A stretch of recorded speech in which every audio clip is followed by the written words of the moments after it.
अब गुलपोशी के लिए मैं शाल और गुलपोशी के लिए बहोरी लाल चचा, सदर जलसा हाजी मोहम्मद अहमद साहब के बदस्त गुलपोशी और शाल बहोरी लाल चचा को पेश करना है, उनकी हौसला अफजाई करना है। क्योंकि इस मदरसे के, इस जामिया के संग बुनियाद में, इसके कायम करने में आपका बहुत बड़ा जो है योगदान और हाथ है। माशाअल्लाह।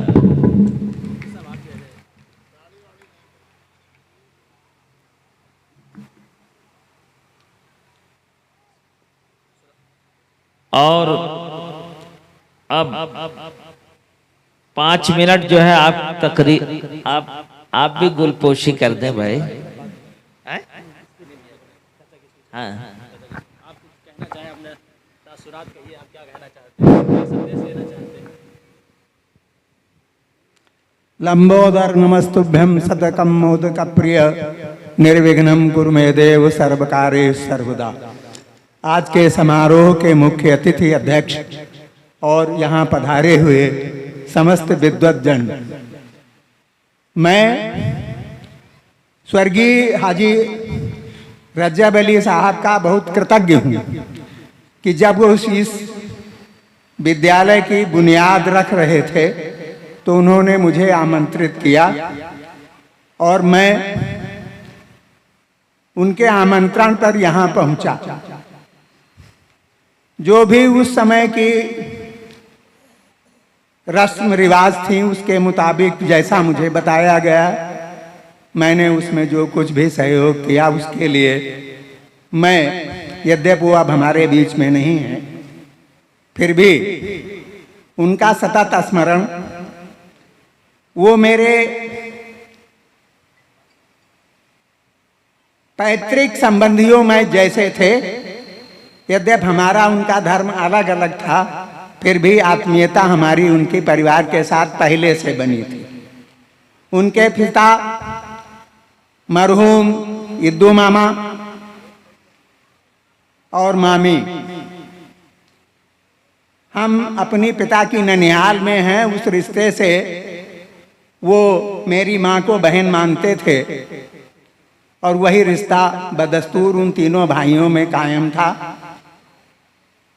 चाहे वो फरजन मामा रहे हों, खैर मुझे उन्हें देखने का सौभाग्य नहीं मिला, लेकिन रमजान मामा और इद्दू मामा को मैंने बखूबी देखा है और उनका सानिध्य मुझे मिला।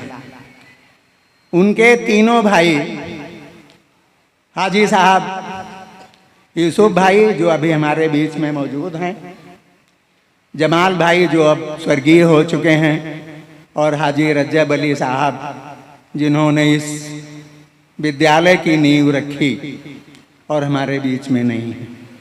उनके ये होनहार सुपुत्र, इन्होंने मुझे आमंत्रित किया कि चचा आपका आना जरूरी है, जबकि ये मजहबी इजलास है, उसमें मुझे कोई जानकारी भी नहीं है, क्या कहना चाहिए, क्या बताना चाहिए, दीन का मुझे न कोई अनुभव है, मैं अपने दीन को भी पूरी तरह से नहीं जान पाया हूँ, तो इसलिए इनके बारे में कुछ कहूँ ये लिए छोटे मुंह बड़ी बात होगी।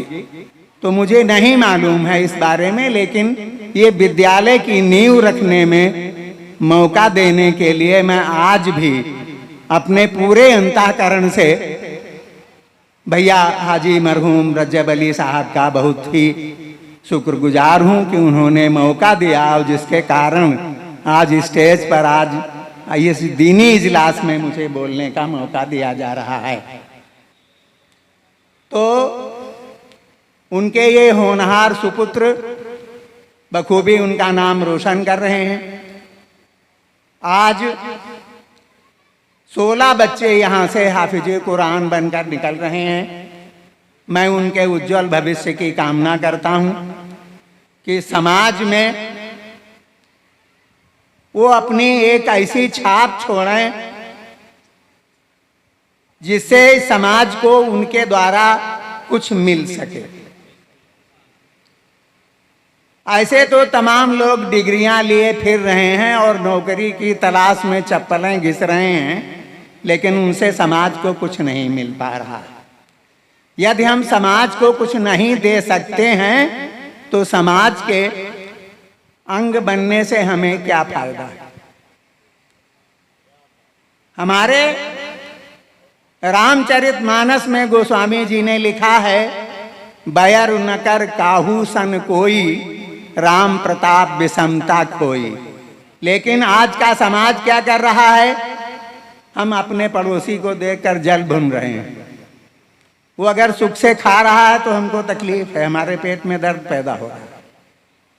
तो ऐसी डिग्रियां लेकर के समाज को जब हम कुछ नहीं दे सकते तो वो डिग्रियां इस समाज के लिए बेकार हैं। भले ही उनको सरकारी नौकरी में या दीनी तालीम में बड़ा महत्व दिया जा रहा हो, लेकिन जिनसे समाज को कुछ नहीं मिल रहा है, तो कबीर के वचनों में बड़ा हुआ तो क्या हुआ, जैसे पेड़ खजूर, पंथी को छाया नहीं फल लागे दूर।